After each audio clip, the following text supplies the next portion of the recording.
It is indeed a beautiful Friday morning, and I'm reaching you live from our Ibafo studios. Welcome to Newspaper Review on High Impact Television. I am Sarah also, and I trust you've had a beautiful week so far. And it's Friday. I trust you're making plans to get enough rest over the weekend. On the pages of the papers this morning, we'll take a look at some of the stories that are making rounds.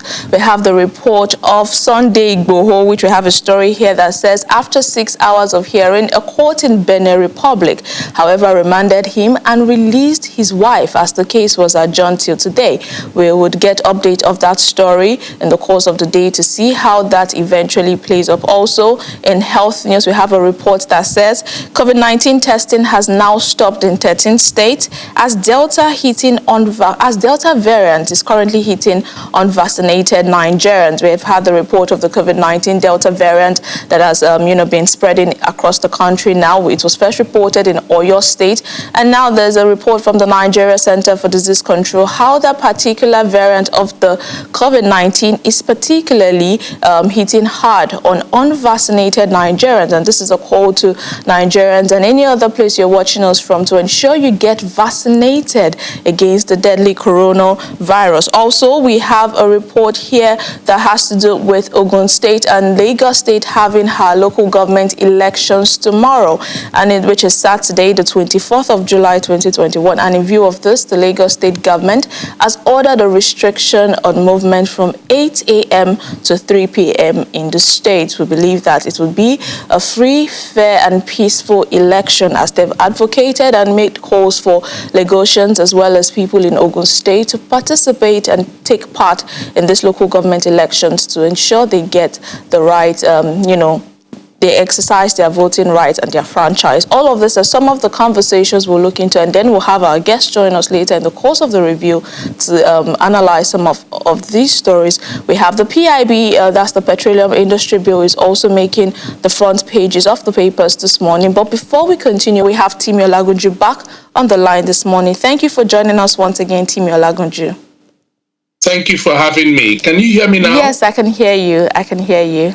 Oh, fantastic. All right, let's take a look at what we have. Let's begin with the Petroleum Industry Bill now. We've had the conversation of the PIB for quite a while now, just as the Senate proposed 3% for host communities and the House of Rep actually proposing 5% for host communities. Now, Nigerians are really waiting to see what the outcome will be when it is eventually passed to the president.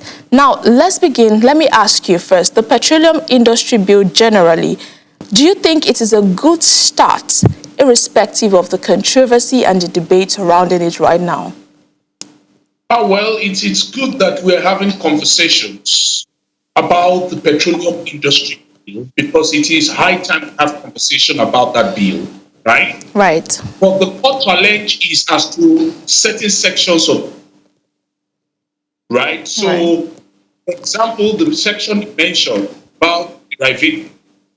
Another section is the section that talks about funds going to frontier oil areas, which to a large extent has been necessary, right? Right.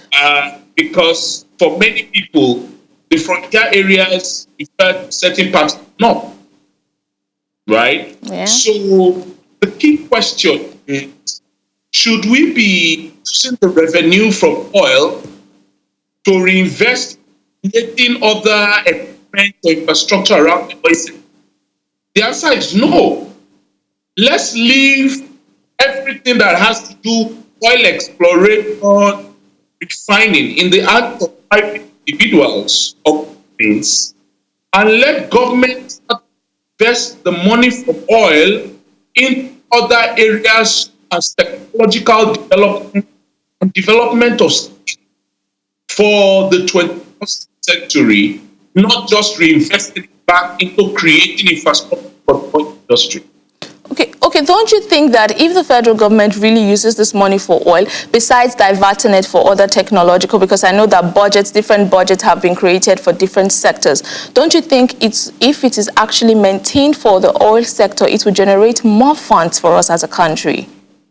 Okay, but we are also very aware that the future of oil is very bleak.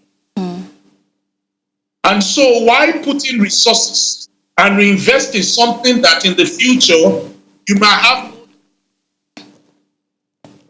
Why not look to the future and look for how to invest in such a way that you can provide the new skills for the next generation where there is demand?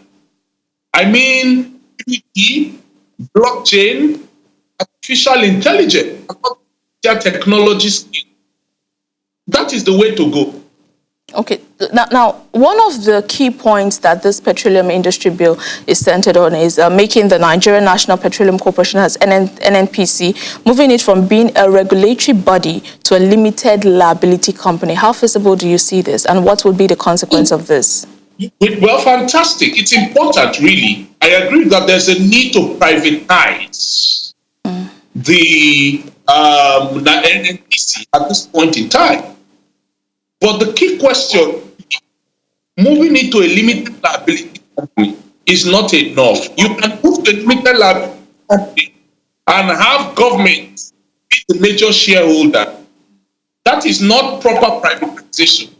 If you want to privatize, there should be a transparent process through which individuals and companies can bid to run the privatization process, so that you don't have a situation where government is selling it to their opponents. But overall, privatization is the way to.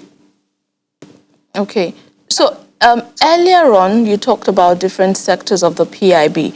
Now, right now, before the bill is passed to the president, which of these particular areas should be given priority, should be focused on, and should be addressed urgently? Okay, so one of the key areas is basically as regards the involvement of local content, right? Right. Which for me is somewhat the most important in the oil, oil sector, as it were, or oil from generation to production. It's important to have local content, and the only way you can have local content is by investing in skills, which is what I mentioned earlier. That fund that we are looking at trying to develop, in oil sector, let's invest it in smart capital development, in helping people develop the skills that will help them become more functional in that sector. And that's where the missing could be. But overall, in terms of local content engagement, it is quite commendable.